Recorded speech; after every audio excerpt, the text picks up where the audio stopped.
Olá a todos, tudo bem? Eu sou o Denis Melo.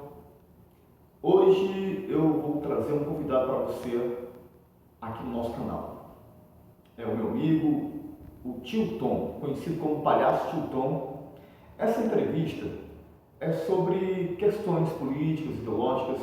Ele se declara ser de esquerda e não por isso eu não deixei de ser amigo e hoje eu quero entrevistá-lo. Prazer, Tio Tom. Muito prazer. Ter você aqui no nosso canal. Tio Legal. Tom, eu quero entender um pouco a sua história. Por que você se declara ser de esquerda? Então, eu me declaro, eu tenho consciência de ser de esquerda desde os meus 16 anos. Eu estou com 57, né? Nasci em 67. E desde essa fase na minha adolescência, eu comecei a perceber as questões sociais e as diferenças sociais. E isso me chama muita atenção, a questão dessa dificuldade das pessoas, das classes sociais, né? Dos mais pobres e dos mais ricos. E isso, inevitavelmente, me levou para ter uma ideologia de esquerda. Entendi. E no caso, o que levou, como você está falando, você ser de esquerda, foi essa questão mais social, foi isso que levou? Isso. Eu fui criado, assim, graças a Deus nunca passei fome, né? Meu pai era policial militar, minha mãe foi guarda de presídio, foi polícia penitenciária, e nós morávamos em Bangu, então uma região do Rio de Janeiro muito pobre, com muitas. E eu convivi muito com isso, com meus primos, que tinham muita dificuldade de se alimentar.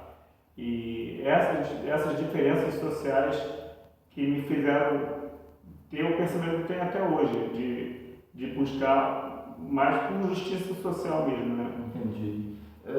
Tio Tom, na sua declaração, nós já conversamos sobre isso, nós conversamos sobre injustiça, um tema muito importante na atualidade, e a qual eu conversei com você sobre a sentença de Jesus. É uma conversa que tive com ele no privado, e você trouxe para mim uma reflexão, e diante dessa reflexão que você trouxe para mim, eu quero também compartilhar com o nosso público do YouTube e das redes sociais. Você acha que a justiça ela pode falhar, seguindo aí o exemplo de Jesus Cristo, a qual, né, ele foi condenado à morte de cruz? O que você acha da justiça da época de Jesus e da justiça agora? Mas falando sobre a justiça de Jesus. Então, o que suscitou a discussão foi justamente isso, que eu trouxe esse tema aqui, se a condenação de Jesus, se teve justiça. E o termo injustiça é sem justiça. E Jesus foi condenado dentro da lei, foi julgado 2 vezes e condenado por um povo que assim, foi tudo legal. E eu falei que nem tudo que é legal é ético, nem tudo que é legal é correto.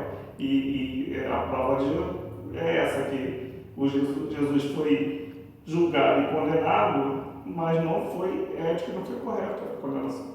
Entendi. Então, assim, na reflexão... Mas não faltou justiça, não foi injusto, não foi sem justiça.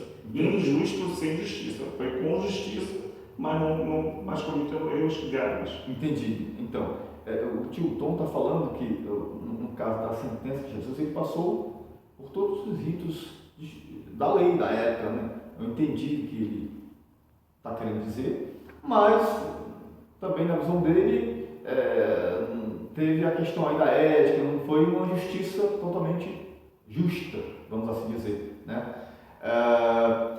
Tio Tom, trazendo nessa questão ideológica, vamos dizer assim, de política, o que você acha sobre a questão de ordem e de progresso? Inclusive tem até na nossa bandeira, ordem e progresso. O que você acha sobre isso? Então, há muito tempo que eu tenho essa visão, que para mim, na minha opinião, a ordem não traz o progresso. A ordem traz estagnação. Quando você segue, eu dei o exemplo da ordem unida no quartel, que todo macho marcha do mesmo jeito, marcha do mesmo lado, segue sempre a ordem, meio que aquela brincadeira, tudo que seu mestre mandar faremos todos. Na minha opinião, a ordem, nesse sentido, traz estagnação. A gente cresce na desordem. O desenvolvimento vem da desordem. Você desestrutura para se reorganizar. E esse momento de desestruturar e organizar que faz você se desenvolver. Na minha opinião, é isso. Não, entendi a sua visão. Então você acha que a desordem é que traz o verdadeiro progresso, é isso? Você desorganiza para se reorganizar. Esse é o momento de desorganizar e reorganizar que traz o progresso. Mas quando se fala que se desorganiza para depois organizar, a organização não seria a ordem? Então, a organização de ordem seria não dá o mesmo significado? Não, desorganizar para depois organizar, aí traria a ordem. Não, porque na ordem, o progresso é que só se pode crescer na ordem. E isso que eu estou falando, que claro que vai ter, que é um movimento, ordem, um movimento de desorganiza e reorganiza, isso cria um movimento que a gente chama de dialética, né, de você... Mas aí será que, eu estou até entendendo o que você está querendo dizer, mas não seria esse tipo uma questão de estudo, de avaliação, de pesquisas, quando você fala da desordem, trazer ordem, depois vai trazer a normalidade, vai trazer o progresso, vai trazer a ordem depois, porque a normalidade é a ordem. Você acha que, no caso, a desordem no geral traz assim, mais desordem no sentido? Não sei, na minha visão não seria uma questão de vamos avaliar esse ponto, melhorar isso, voltar aqui e voltar, não, aqui não prestou, e aí essa desordem que você está falando, ou é no sentido de desordem mesmo, totalmente, porque fica um pouco o nosso público entender. Não, o exemplo que eu dei quando nós começamos a conversar sobre isso, quando eu trabalhava com criança síndrome de Down, que eu colocava uma bola de tênis dentro da roupa, e você se vira ali para tirar. E a criança tinha que arrumar um jeito que, como uma criança com síndrome de Down, com hipotonia, não é fácil conseguir tirar a bola de dentro. Então ele começava a criar saída, criar solução para um problema. Eu criava um problema para ele achar a solução. E isso que eu falo que é desordem e organização. Que você cria um problema para a criança e a criança, a partir daí, cria a solução para o problema. Sim, mas aí... nesse sentido que eu falo de desordem e de organização. Mas, não, eu entendi. Só que o nosso público, repentinamente, não está entendendo. Não seria essa questão de avaliação, de verificar, de fazer experimentação, que você fala que é a desordem para depois a normalidade, a ordem? Porque, assim, desculpa eu estar até indagando sobre isso, na minha visão, a desordem traz mais desordem, mas eu entendi o que você está querendo dizer, e eu também eu chego no entendimento dessa avaliação, dessa pesquisa, a qual podemos ter uma normalidade, e o meu entendimento é a ordem, mas o entrevistado é você que vai dar a sua opinião. Tio Tom, falando sobre a questão do cristianismo, da ideologia política, esquerda e direita, você acha que a pessoa que é cristão, ela deve ser fora de política ou deve ter uma corrente de um pensamento político, direita, esquerda? O que você acha sobre isso? Não, acho que qualquer cidadão tem que se posicionar politicamente. Acho que isso que eu falo, que as coisas se complementam e dá para a gente traçar um paralelo dos dois momentos. Quem condenou Jesus lá, quem condenou Jesus era um público religioso, era religioso. E o que eu vejo? Aquele religioso lá que condenou Jesus era um pessoal que pregava a questão da fé em Deus e era a favor da pena de morte. Entendi. Então, você acha hoje que o cristão ele deve ser de esquerda, de direita? Então, qual a sua visão, sua opinião? Você pode dar a sua opinião. Eu acho que pode ser de direita. Eu respeito tanto a posição de direita como de esquerda. Agora, Mas o que você acha que parece mais, assim? Nós tivemos uma conversa muito séria, e para mim foi muito, muito legal a conversa que nós tivemos, sobre essa questão da pena de morte e de como que o cristão se posiciona em relação... Você acha, por exemplo, que um cristão ele é mais favorável a ser de esquerda ou de direita? Minha pergunta é essa. Você pode falar Não, da sua assim, opinião. eu sempre fui de esquerda, então a teologia da libertação na Igreja Católica era uma corrente religiosa e era de esquerda, né, assim, e tem vários pastores evangélicos. Isso que eu falo, não pode generalizar, porque a generalização traz uma coisa muito ruim de você generalizar. Tem evangélicos de todas as correntes. Mas, assim, Então, assim, não tem só o evangélico tem que ser de direita e quem é ateu tem que ser de esquerda. Não. É uma mescla. Tem várias pessoas de várias correntes que são de esquerda e de direita. O problema é isso. O problema é que eu falei para você. você acha que. Então. Deixa eu te lembrar uma coisa. Que nós falamos sobre a questão de ser de esquerda e ser a favor de pena de morte, ser a favor de Então você, tortura. só para mim, senão eu esqueço aqui. Então você acha que quem é de esquerda não é a favor da pena de morte? É mais ou menos isso, né?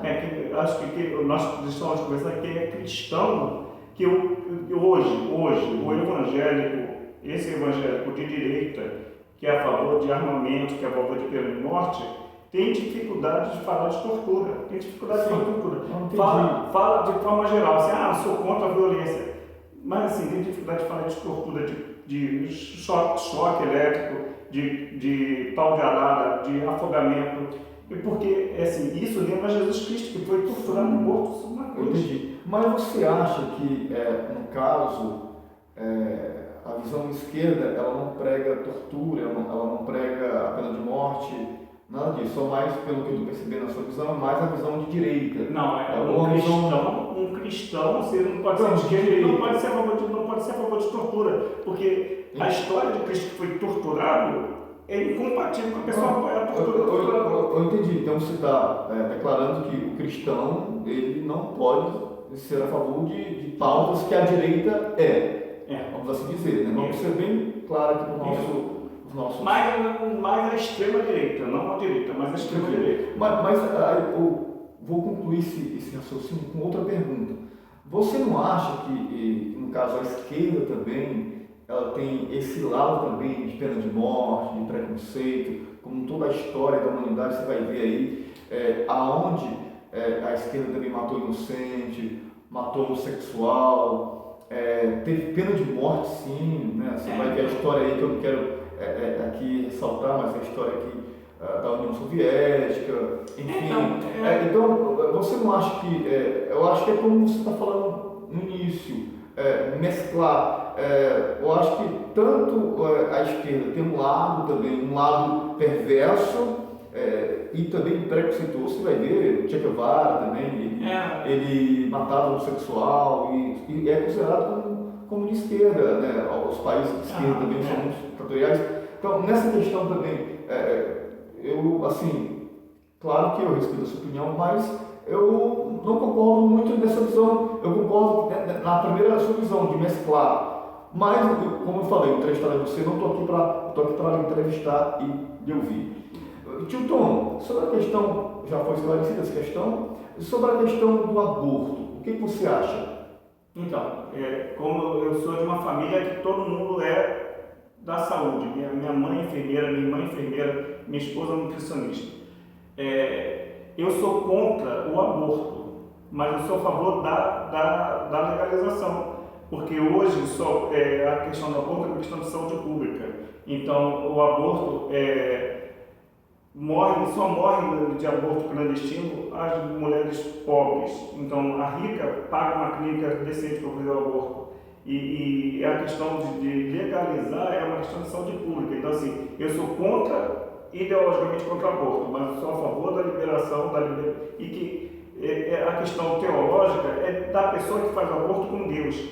E assim, é hipocrisia, porque se você for numa igreja evangélica, numa igreja católica, a grande maioria sabe que tem clínica de aborto. E sabe que então, faz aborto. Você é a favor da liberação do aborto, né? Eu sou a liberação que é a questão... Mesmo assim, já com 3 meses, a mulher grávida? Não. Essas questões técnicas de tempo, realmente eu não tenho porque assim, agora, só para os nossos ouvintes ouvir aqui, para ti, Porque acho que com 9 semanas o feto já está todo formado, Não, já tem uma vida aí dentro. Não, Nesse sentido, você é a favor não, que tiram, que matem eu particularmente sou contra o aborto em qualquer situação. Houve a infiltração, já tem vida e eu sou contra o aborto. Eu sou contra o aborto. Você é a favor ou contra? Eu sou contra o aborto e sou a favor da legalização, porque não sou eu que vou estar abortando. É a questão de uma mulher decidir abortar, é a questão dela com Deus, ela vai prestar conta do bem dela. Não sou eu que Entendi. decidir. Então você é a favor da legalização do aborto, por mais que você seja contra a matança do bebê no ventre. Isso. Da mulher que tinha uma vida, mas você é a favor da legalização. Mas você acha por que questões de saúde pública. Entendi. Mas você acha que um cristão, ele tendo a caneta na mão, um cristão que obedece aí a Bíblia, ele deve assinar a legalização? Ou como cristão, Não. ele não deve assinar? Agora, se o outro assinar, ele vai respeitar. Eu acho que tem que assinar. Tem que assinar. E a questão da mulher que faz o aborto, a questão teológica é dela com Deus. Mas você não acha que o cristão assinando, agora uma pergunta muito íntima, o cristão assinando, sendo um cristão assinando, por exemplo, eu tenho esse poder de assinar essa liberação do aborto, eu não estou assinando como cristão para dar autorização para alguém matar uma vida, onde que, por exemplo, a própria esquerda é contra a matança, a pena de morte? Não seria uma pena de morte? Não precisa assinar, pensar num deputado para votar. Na hora que o deputado estiver votando, aí ele vai dizer assim, eu sou cristão, estou votando contra o aborto. Coloca minha cabeça no travesseiro tranquilo que eu votei contra o aborto. Mas naquela mesma noite que ele votou, um monte de mulher pobre morreu em clínica clandestina. Sim, mas aí... Então assim, não dá para colocar a cabeça no travesseiro tranquilo, eu falo que tudo está resolvido. Porque eu sou contra o aborto. Não, entendo a sua opinião, claro, é só uma reflexão. Eu daria não sei dos nossos telespectadores também, de repente, está até perguntando isso, pergunta para ele isso, né? Se não seria também uma pena de morte nesse caso. Mas, Tom, eu entendo a sua opinião e respeito muito a sua opinião. Quero dizer que o tio Tom, ele é meu amigo e, independentemente das suas posições ideológicas, é claro, eu não concordo com tudo que ele falou aqui. Tudo eu não concordo em parte discordo, porém nós somos amigos. É tão provável que eu estou gravando um vídeo e vou colocar no meu canal esse vídeo para você comentar o que você acha. Eu espero que você tenha gostado. O tio Tom faz um trabalho muito incrível com crianças, como um palhaço tio Tom. Ele é assim, ele fala, ele é bem extrovertido, ele dá a sua opinião, mas é uma pessoa de Deus, é uma pessoa amável, uma pessoa caridosa. Então, e o bom é isso, ter opiniões divergentes e não ficar intrigados, brigando, essa dicotomia que estraga tudo. Tio Tom, muito obrigado. Que Deus abençoe você. E não esqueça, se inscreva no nosso canal.